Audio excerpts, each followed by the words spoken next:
कि अपन आदत लगाई के नहीं अब पूछो नहीं भावो हो, अपन आदत लगाई के नहीं अब कुछ नहीं भावो हो।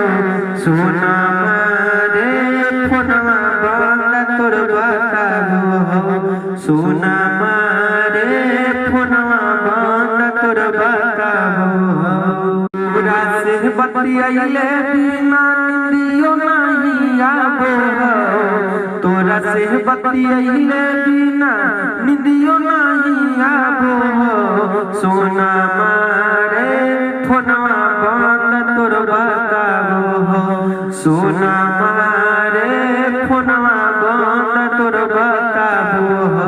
ये song lady singer Sonam Yadav ji का है, जो कि बहुत ही बजने और सुनने को मिल रहा है।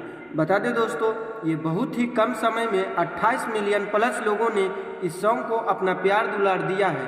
बता दें दोस्तों, इस सॉन्ग को लिखने वाले सोनम यादव खुद ही लिखे इस सॉन्ग को, और म्यूजिक डायरेक्टर अमित गुप्ता जी हैं। ये सॉन्ग मुस्कान म्यूजिक फतेहपुर चैनल से रिलीज हुआ है। आप लोग इस सॉन्ग को एक बार जरूर सुने और अपना प्यार दुलार जरूर दें। बता दें दोस्तों, इसी प्रकार से भोजपुरिया से रिलेटेड जानकारी पाने के लिए हमारे चैनल को सब्सक्राइब करें और नए नए वीडियो पाने के लिए हमारे चैनल से जुड़ें। धन्यवाद।